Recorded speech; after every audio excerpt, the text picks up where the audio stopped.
Good morning. So we are discussed regarding the endocrine disorder. In endocrine disorder, last class, diabetic insipidus. So diabetic insipidus, what is diabetic insipidus? Diabetic insipidus and diabetic mellitus both are entirely different. Okay, both are entirely different disorders. Okay. So diabetic insipidus is lack of antidiuretic hormones. Okay, lack of the antidiuretic hormones. So that will be the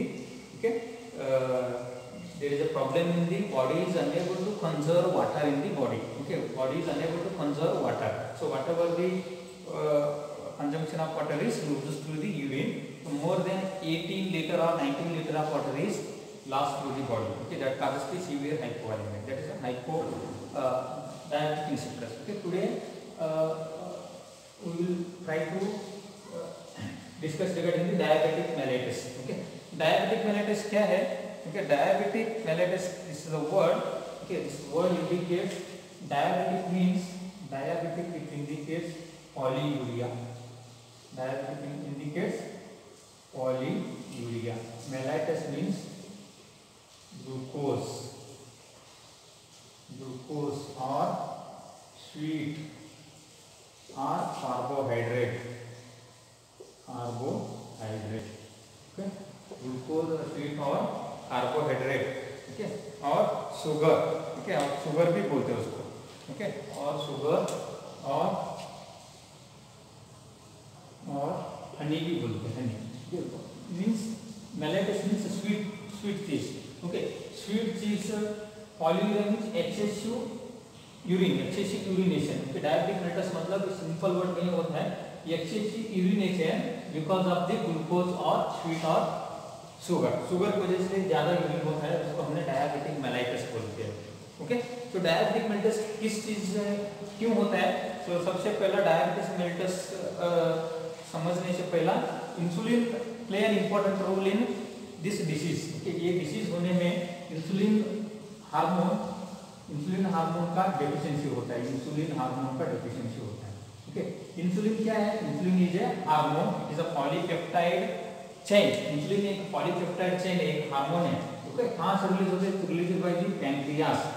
okay, pancreas एक organ है body के अंदर. Okay, it is release by the pancreas in the beta cells. Okay, pancreas in the beta cells. Okay, beta cells are present in the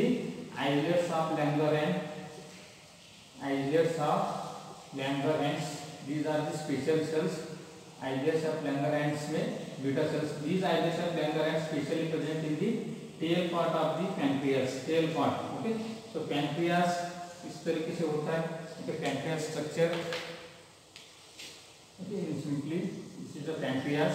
Okay, this is the head part. This is the body part. This is the tail part. The tail. So tail part में islets of Langerhans. So special cells. These special cells alpha beta gamma 3 cells होता है. Beta cell से ये insulin hormone release होता है. ठीक, beta cell से क्या रिलीज होता है? इंसुलिन हार्मोन रिलीज होता है. Okay, there is a deficiency of insulin अगर रिलीज नहीं हुआ डायबिटिक मेलाइटिस होता है. क्यों होता है उसको पैथोफिजियोलॉजी समझना इंपॉर्टेंट है. Okay, diabetic mellitus is related to the hormone insulin. There is a deficiency of insulin hormone that causes the diabetic mellitus. Okay, उसकी वजह से डायबिटिक मेलाइटिस होता है. ओके, नेक्स्ट, इंसुलिन क्या काम का है बॉडी के अंदर? ओके, इसका फंक्शंस ऑफ इंसुलिन समझ में आए तो डायबिटिक मेलाइटिस ऑटोमेटिकली समझ में आएगा. Okay, functions of insulin. Okay, so main functions of insulin is glucose और कार्बोहाइड्रेट मेटाबॉलिज्म. ओके, मेटाबॉलिज्म मतलब यूज लेते हैं. फॉर एग्जांपल अभी कार्बोहाइड्रेट है हमारे बॉडी के अंदर, हम कार्बोहाइड्रेट फूड खाया, carbohydrate end product is converted into glucose. Okay, this is the end product of the carbohydrate. ये ग्लूकोज तैयार हो गया, बॉडी के अंदर ग्लूकोज है. Okay, glucose is ready to use in the body. Okay, glucose is called as body fuel. Glucose is called as what? Body fuel. Means bike पे, car पे जैसा पेट्रोल डीजल इंपॉर्टेंट है, ऐसा body के अंदर body cells को glucose बहुत important है. अगर ग्लूकोज नहीं तो बॉडी सेल्स वीक हो जाता है. मतलब ग्लूकोज नहीं तो बॉडी सेल्स काम ही नहीं कर पाएगा, क्योंकि glucose is the body fuel. Body का फ्यूल कौन सा? ये है ग्लूकोज है. ओके, ये कार्बोहाइड्रेट ग्लूकोज कन्वर्ट हो गया, ग्लूकोज को okay glucose metabolism means glucose body use लेने में इंसुलिन बहुत इंपॉर्टेंट काम में आता है। Means okay it uses the glucose to the body cells by the insulin hormone. अगर इंसुलिन हार्मोन है तो अगर इधर इंसुलिन हार्मोन है तो इंसुलिन क्या करते हैं, ग्लूकोज को पूरा बॉडी सेल्स को ट्रांसफर करते हैं, बॉडी सेल्स को ट्रांसफर करते हैं, मतलब बॉडी सेल्स को ग्लूकोज को देता है।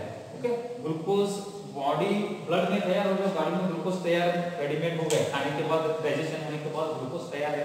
ग्लूकोज तैयार होने के बाद ये ग्लूकोज बॉडी सेल्स तक पूरा बॉडी सेल्स तक पहुंचना पड़ेगा। ये इसका काम कौन करता है, इंसुलिन करता है। अगर इंसुलिन नहीं तो ग्लूकोज बॉडी सेल्स को क्या मिलता भी नहीं है। अगर इंसुलिन ग्लूकोज नहीं मिला तो बॉडी सेल्स ये ग्लूकोज क्या करता है, ग्लूकोज ब्लड में ही रुक जाता है, बॉडी सेल्स में जाता है ना, बॉडी सेल्स यूज लेता नहीं, इसलिए ग्लूकोज बढ़ता है, ब्लड में ग्लूकोज बढ़ता है, हाइपरग्लाइसेमिया होता है। क्यों होता है, क्योंकि जो ग्लूकोज ब्लड में है वो बॉडी सेल्स उसको लेता भी नहीं। क्यों नहीं लेता, इंसुलिन हार्मोन नहीं है। Okay so insulin is a metabolism of glucose metabolism में। The next is okay blood glucose transfer into cells. Okay it transfer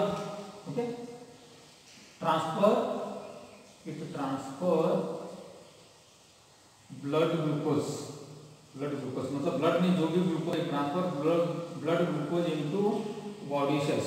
okay body cells को ब्लड में जो ग्लूकोज है उसको ट्रांसफर करता है। Okay transfer blood glucose into body cells. Okay body cells को blood glucose transfer करता है। ओके नेक्स्ट इट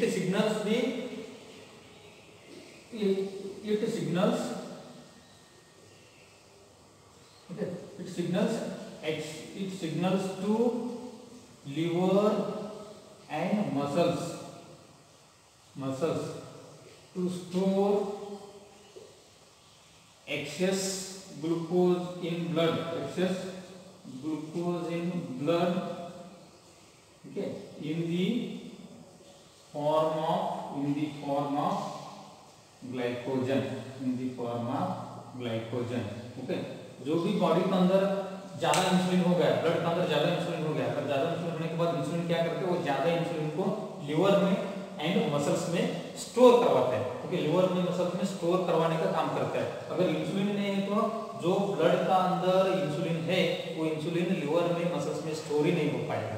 जब जरूरत पड़ता है वापस लिवर में से मसल से वही ग्लाइकोजन वापस ग्लूकोज करके ग्लाइकोगॉन हार्मोन यूजफुल आते हैं उधर। पर मेन इंपॉर्टेंट ज्यादा ग्लूकोज ब्लड के अंदर हो गया तो हम ज्यादा कार्बोहाइड्रेट खा लिया, ज्यादा कार्बोहाइड्रेट खा लिया तो शुगर लेवल बढ़ गया, मतलब डायबिटीज मेंटस आता नहीं। क्यों नहीं आता, क्योंकि अगर इंसुलिन हार्मोन जितना बॉडी को चाहिए उतना यूज लेता है, फिर जितना बचता है वो बचने का ग्लूकोज को वो क्या करते हैं, लिवर में मसल्स में स्टोर करके रख देते हैं। तो इंसुलिन का मेन काम है। ओके इंसुलिन का मेन काम जो ब्लड में ग्लूकोज है पूरा बॉडी सेल्स में ट्रांसफर करता है। तीसरा काम क्या करता है, ओके अगर ज्यादा बच गया इंसुलिन ग्लूकोज बॉडी के अंदर सो वही ग्लूकोज मसल्स में एंड लिवर में स्टोर करवाने का काम करता है। ओके सो वापस जब चाहिए तब वापस वही ग्लाइकोजन रिपीट वापस ग्लूकोज होकर कन्वर्ट होता है। ओके इस तरीके से काम में इंसुलिन बहुत इंपॉर्टेंट काम पे आता है। अगर वो insulin option there is options of insulin in the body so that causes the glucose remains in the blood that causes hyperglycemia। Okay glucose level क्या होता है, बढ़ जाता है। ग्लूकोज लेवल बढ़ने से बहुत ज्यादा दिक्कत है बॉडी के अंदर। अगर देख लीजिए ग्लूकोज लेवल बढ़ गया, ग्लूकोज लेवल बढ़ गया तो क्या होता है, ग्लूकोज लेवल ऐसा ही बढ़ गया, ग्लूकोज एब्सॉर्प्शन हमारे बॉडी के अंदर में कहाँ एब्सॉर्प्शन होता है, किडनी। अभी ब्लड में ब्लड में जितना ग्लूकोज है ब्लड पूरा बॉडी में सर्कुलेट होता रहता है, तब किडनी क्या करता है, पूरा ग्लूकोज को एब्जॉर्ब करता है। किडनी क्या करते हैं, पूरा ग्लूकोज को एब्जॉर्ब करते हैं। ओके जितना है ब्लड के अंदर उतना ग्लूकोज एब्जॉर्ब करता है। ओके सो एब्जॉर्ब करके अगर ब्लड के अंदर बहुत ज्यादा है, कम नहीं हो रहा है, इंसुलिन हार्मोन नहीं है इसलिए यूजफुल नहीं हो रहा है, मतलब ब्लड के अंदर कम होता नहीं इंसुलिन ग्लूकोज, तब क्या करता है ये किडनी थ्रू ग्लूकोज लॉस होने चालू होता है, किडनी थ्रू ग्लूकोज बाहर निकलने का चालू होता है। सो जब किडनी क्या करते हैं, ग्लूकोज के साथ साथ में वाटर भी बाहर भेजते हैं, मतलब इसलिए ज्यादा यूरिन होता है ब्लैक पिगमेंटस में। ओके, पॉलीयूरिया होता है, एक्सेसिव यूरिनेशन होता है। क्यों होता है? क्योंकि बॉडी का अंदर और ब्लड का अंदर ज्यादा ग्लूकोज जो है वो किडनी क्या करता है, किडनी बाहर कॉम्पेंसेटरी मैकेनिज्म करने के लिए, जब ब्रेन बोलता है ज्यादा ग्लूकोज है बॉडी के अंदर, इंसुलिन नहीं है, इसलिए आप बाहर निकाल दो, किडनी को बोलते हैं। जब किडनी क्या करते हैं, ज्यादा ग्लूकोज निकलने के साथ साथ में यूरिन फ्लूइड भी, वो सिर्फ ग्लूकोज को बाहर नहीं भेज सकते, किडनी का काम क्या है, यूरिन पास करवाना। जब ज्यादा यूरिन पास करवाने के लिए स्टार्ट करते हैं ग्लूकोज के साथ, इसलिए यूरिन में ग्लूकोज भी प्रेजेंट होता है। डायबिटीज मेलिटस में ज्यादा यूरिनेशन भी होने चालू होता है। कॉम्पेंसेशन करने के लिए बॉडी कॉम्पेंसेशन, बॉडी मेंटेन करने के लिए कोशिश करने स्टार्ट करते हैं, इसलिए ज्यादा यूरिनेशन होता है। सो इसके अलावा भी अगर ग्लूकोज बॉडी सेल्स का यूज नहीं आ रहा है, मतलब बॉडी सेल्स क्या होता है, वीकनेस होता है, फटीग होता है, थक जाता है, बॉडी सेल्स को एनर्जी नहीं मिल रहा है, ग्लूकोज मींस एनर्जी, एनर्जी नहीं मिल रहा है मतलब वेट लॉस होने चालू होता है। ओके, और वही ग्लूकोज क्या करते हैं, बॉडी का ब्लड के अंदर जितना ग्लूकोज है वही ग्लूकोज ब्लड सेल्स का शुगर है, शुगर कैसे होता है, ये चिपक जाता है। ओके, जल्दी चिपक जाता है स्वीट थिंग्स। ओके, यही ग्लूकोज छोटा छोटा स्मॉल ब्लड वेसल्स में चिपक जाता है, इसके वजह से रेटिनोपैथी होता है, आंख ठीक से नहीं दिखता है, क्योंकि ग्लूकोज क्या करता है, स्मॉल ब्लड वेसल्स में चिपक जाता है और हार्ट का मसल्स में चिपक जाता है, इसलिए एमआई होने के चांसेस ज्यादा है डीएम पेशेंट को, रिस्क होता है। ओके, वुंड हीलिंग भी नहीं होता। क्यों नहीं होता है? क्योंकि कौन सा पार्ट में वुंड है वो पार्ट में ज्यादा ब्लड सर्कुलेशन होना जरूरी होता है, तो ये क्या करते हैं, वो पार्ट में जाके चिपक जाता है, चिपक जाने से ब्लड सर्कुलेशन होता भी नहीं है, ब्लड सर्कुलेशन नहीं होता वो वुंड हील ही नहीं होता, इसलिए एम्पुटेशन करना पड़ेगा। ओके, हाथ पग निकालना ही पड़ेगा ये कंडीशन में ग्लूकोज बढ़ने की वजह से। So that's why this insulin is very important in our body to metabolise glucose. Okay, metabolise the glucose as well as to provide the glucose to every cells in the body.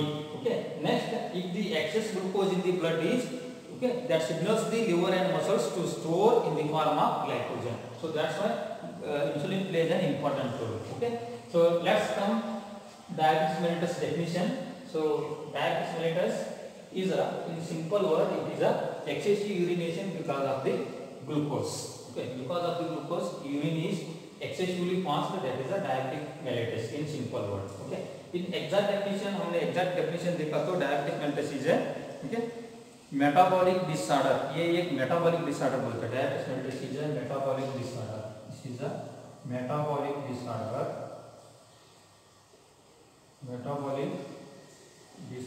diabetic mellitus is a metabolic disorder. Okay, this is a metabolic disorder in which hyperglycemia, in which क्या होता है इसमें, in which hyperglycemia, okay, due to metabolic disease है, ये metabolic disorder है इन विच hyperglycaemia होता है, due to, क्यों होता है, due to deficiency of insulin hormone, due to deficiency of insulin hormone, insulin का हार्मोन डेफिशिएंसी की वजह से ब्लड के अंदर शुगर लेवल बढ़ता है, हाइपरग्लाइसेमिया होता है, इसकी वजह से मेटाबॉलिक एसिडोसिस होता है। कैसे होता है मैं आगे बता देता हूँ। ओके, सो ये due to deficiency of insulin and ineffective insulin, deficiency of insulin hormone और ineffective insulin on the body cells, impact on the body cells. This is called as diabetic mellitus. देख लीजिए दो तरीके से diabetes mellitus होता है body के अंदर, आगे टाइप्स ऑफ डायबिटीज में आता है। एक तरीका है जब पैंक्रियाज इंसुलिन रिलीज नहीं किया तब क्या होता है, डायबिटीज मेलिटस होता है।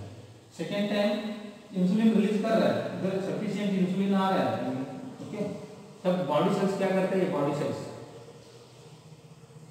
सेल्स वो नहीं ले रहा है, तो बॉडी सेल्स वो इंसुलिन को लेता नहीं है। बॉडी सेल्स के ऊपर जो रिसेप्टर्स होता है, इंसुलिन रिसेप्टर्स होता है, वो इंसुलिन रिसेप्टर्स डैमेज हो गया, मतलब इंसुलिन जहाँ बॉडी तक आता है, बॉडी सेल्स में आता है, बॉडी सेल्स वो इंसुलिन को मना करते हैं, मुझे नहीं चाहिए। ओके, ऐसा बोलते हैं। ऐसा बोलने से क्या होता है, तो बॉडी सेल्स अपना आप खुद डिफॉल्ट होगा, ये नहीं लिया तो मतलब ये ग्लूकोज को नहीं लेता है, तो इंसुलिन सफिशिएंट सिक्रीशन हो रहा है, एक तरफ में इंसुलिन अगर नहीं है तो हाइपरग्लाइसेमिया होता है। ओके, सेकंड क्या होता है, इंसुलिन होता है बॉडी के अंदर, वो इंसुलिन ग्लूकोज को लेके आता है बॉडी सेल्स तक, पर बॉडी सेल्स क्या करता है, मना करता है। बॉडी सेल्स मना किया तो तभी भी क्या होता है, वो इंसुलिन ग्लूकोज को कहाँ छोड़ते हैं, वही ब्लड पे छोड़ देते हैं, क्योंकि बॉडी सेल्स तो नहीं ले रहा है, मना कर रहा है, तो इसकी वजह से वो हाइपरग्लाइसेमिया दिखता है। ओके, सो ये ineffective insulin on the body cells, body cells के ऊपर अगर इंसुलिन का एक्शन कम हो रहा है और insulin deficiency of insulin hormone, either deficiency of insulin hormone और ineffective action of insulin hormone on the body cells, so that causes the hyperglycemia.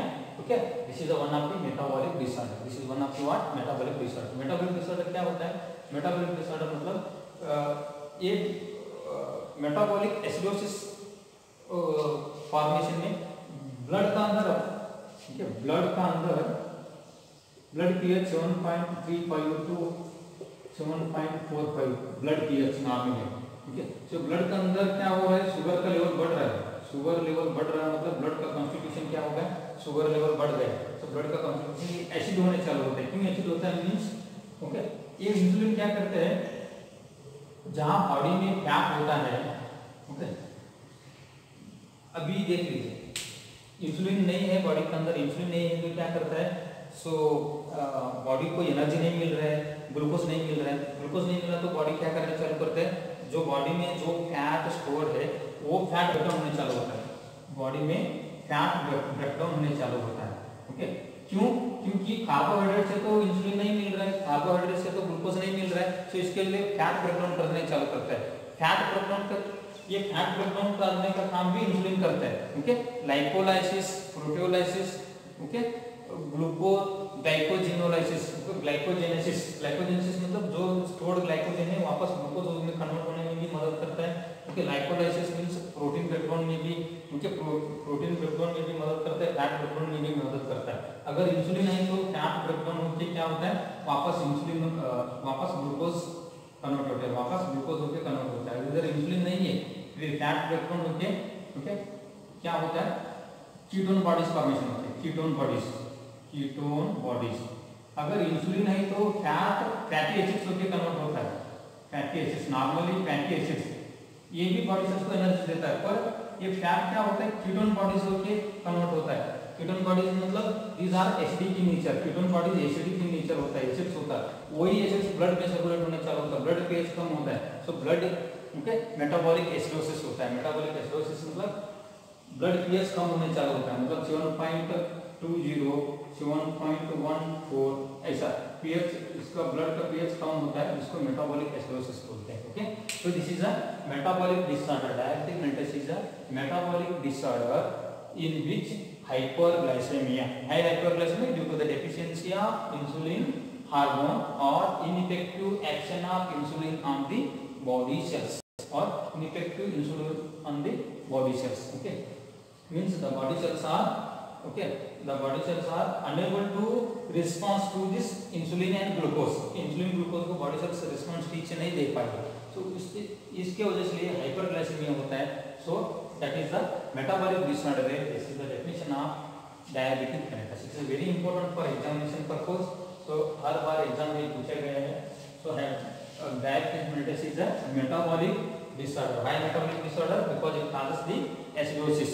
Okay, how acidosis causes fat breakdown, ketone bodies are acidic in nature, that causes the falling down of the blood pH. Metabolic disorder, diabetic mellitus is a metabolic disorder in which hyperglycemia due to deficiency of insulin hormone or ineffective insulin on the body cells. Okay, this is the definition of diabetic mellitus. Okay, so next classification of diabetic mellitus. Okay, diabetic mellitus का classification types. Classification of DM, classification of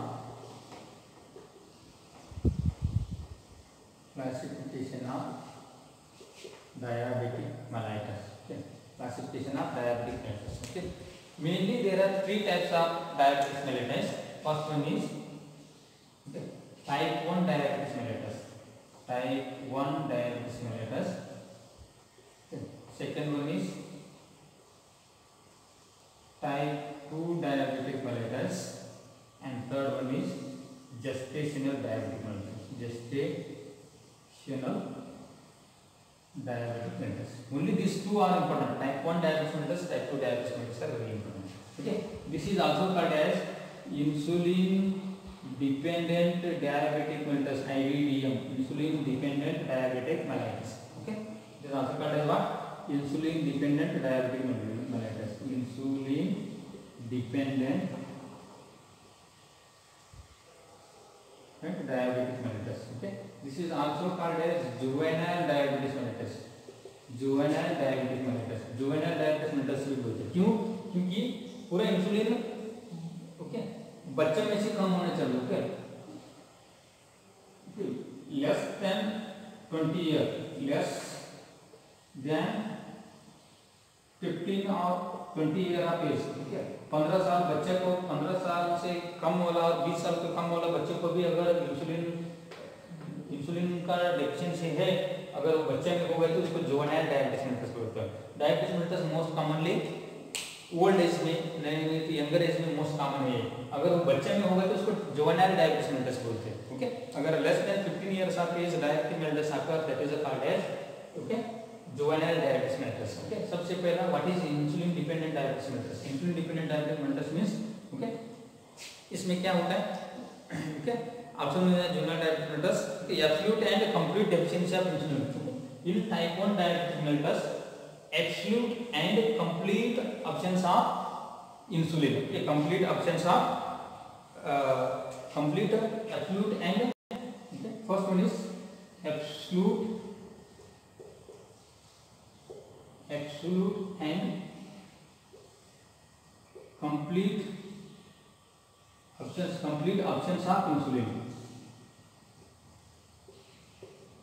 Complete absence of insulin. पूरा insulin थोड़ा भी नहीं है body के अंदर, pancreas is unable to produce insulin.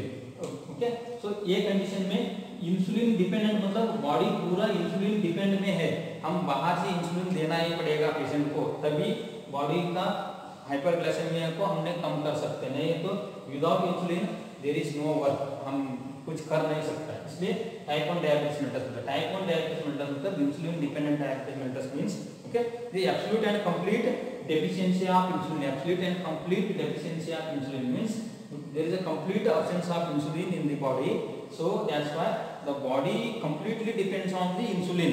Okay, body उस time क्या होता है, इंसुलिन के ऊपर डिपेंड रहता है, तभी वो इंसुलिन पूरा absence होता है। This type of diabetes mellitus is known as type 1 diabetes mellitus. If this complete and absolute deficiency of insulin in the below the ages of 20 years of children, that is called as juvenile diabetes mellitus. वही उसको हमने क्या बोलते हैं, juvenile diabetes mellitus. Old age में अगर type 1 diabetes होता है उसको जुवेनाइल डायबिटिक नहीं बोलना है। Okay, only for less than 20 years of age, that is a juvenile diabetic mellitus. Okay, type 2 diabetes mellitus, what is type 2? This is called as non insulin dependent diabetic mellitus, मतलब body insulin के ऊपर depend नहीं होता है। Okay, so insulin secretion is proper in the body, there is insulin secretion is regular in the body, but the body cells are unable to make use of the insulin. Okay, body cells जो insulin आता है, वो glucose आता है, उसको use करने में enable है। ओके, ये कंडीशन को हमने टाइप 2 डायबिटिस मेलिटस बोलते हैं। ओके, टाइप 2 डायबिटिस मेलिटस क्या होता है? Okay, type 2 diabetes mellitus insulin secretion is effective but body insulin receptors are unable to bond with the okay insulin secretion is regular, there is a regular insulin secretion, but bodies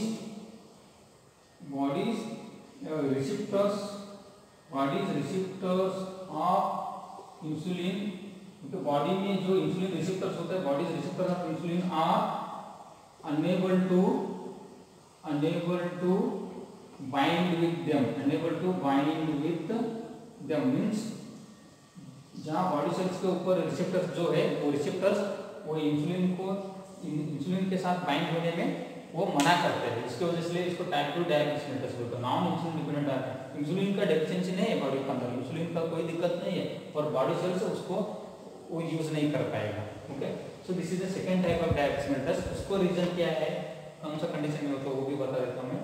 okay, then third one is gestation diabetes mellitus. Gestation means during pregnancy. Okay, the previous history of pregnant mother was absence of hyperglycemia. मतलब previously पहले से कुछ hyperglycemia होता नहीं है, but suddenly the hyperglycemia is seen in the during pregnancy. Okay, during pregnancy the increased blood glucose level seen, but previously was absent. Previously ये absent रहता है. This type of diabetes mellitus is known as gestational diabetes mellitus. This is not more important.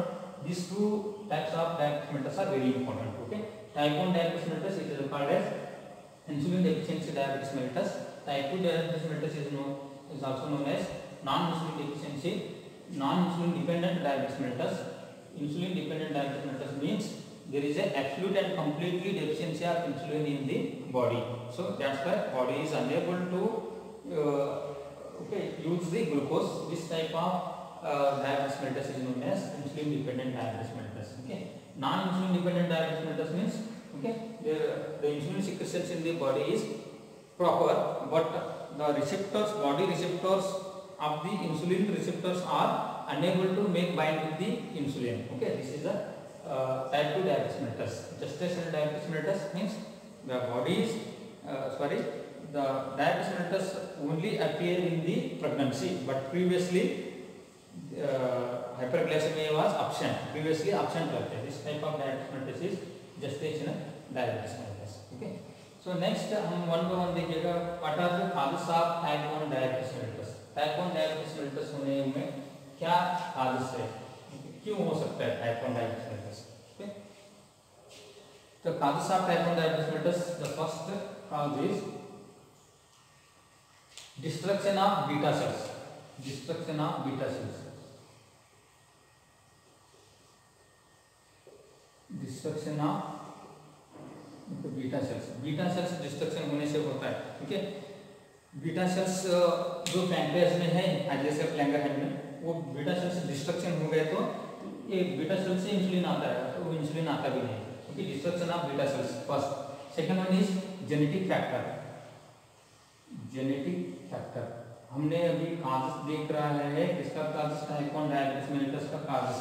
Type 1 diabetes mellitus का causes. Okay, genetic factor. Okay, genetic factors means okay cystic fibrosis. Okay, example cystic fibrosis. Cystic fibrosis means ये genetic disorder है, इसमें ज्यादा mucus secretions होता है. ये mucus पूरा pancreas को ऑब्स्ट्रक्शन करता है. पैंक्रियास को ऑब्स्ट्रक्शन करने से बीटा सेल्स काम नहीं कर पाएगा. ये एक डिसीज है जेनेटिक फैक्टर में, सिस्टिक फाइब्रोसिस. इसमें लिवर, पैंक्रियास सब दोनों ऑर्गन्स डैमेज होने चालू होता है. इतना याद रख लीजिए. Destruction of beta cells the first reason. Then the second reason is genetic factor. For example, cystic fibrosis, it is by the genetical problem. Okay. Third one is autoimmune disease. Autoimmune disease. Okay. Autoimmune disease. Autoimmune disease means okay the antibodies formed in the bodies. The antibodies in the body are okay self attack on the pancreas. Body में जो भी antibodies production होता है pancreas के ऊपर act करता है. सब पैंक्रियास के ऊपर एक्ट करके पैंक्रियास को डैमेज करता है. पैंक्रियास को डैमेज करने से पैंक्रियास से इंसुलिन हार्मोन आता भी नहीं है. तो ऑटोइम्यून डिसीजेस, हमारा बॉडी के अंदर ज्यादा ऑटो इम्यूनिटी से अफेक्ट होने वाला ऑर्गन पैंक्रियास है. ठीक है, सो याद रख दीजिए the most common organ which is affected by the auto immunity is pancreas. So auto immune disease से डायबिटिक मेलिटस कॉमनली होता है. Okay, next pancreatectomy. Pancreatectomy means surgical removal of the pancreas. अगर पैंक्रियासिक बिनाइन ट्यूमर हो, pancreatic malignancy हो और pancreas मास हो, तो अगर पैंक्रियाट को हमने निकालना ही पड़ेगा, पैंक्रियाट को सर्जरी करके हमने पूरा निकालना ही पड़ेगा. उस टाइम पे अगर पैंक्रियास निकल दिया तो क्या होता है? इंसुलिन डेफिशिएंसी होता है, पैंक्रियास से इंसुलिन आता है. Next pancreatitis. दूसरा रीजन क्या हो सकता है? Pancreatitis means inflammation of the pancreas. Okay, if the pancreas is inflamed then pancreas functions are impaired. Then means pancreas functions are impaired means there is a lack of secretion of insulin. Okay, this is the pancreatitis. This is called as pancreatitis. Okay, These are the etiological factors of the type 1 diabetic mellitus. Okay, etiological factor, destruction of beta cells. So there is a destruction of beta cells. So insulin is released by the beta cells only. So that will lead to the diabetes mellitus. Genetic factor, cystic fibrosis, that causes the obstruction of the mucus. Autoimmune disease, autoimmune bodies, antibodies attacking on the pancreas, so that causes destruction of the pancreas. Pancreatectomy, surgical removal of the pancreas. After removing of the pancreas, there is a complete absence of the insulin, so that causes the diabetic mellitus. And pancreatitis, inflammation of the pancreas, that is also impaired pancreatic function. Okay. In next class, we will discuss regarding the etiological factors of the type 2 diabetes mellitus. Thank you.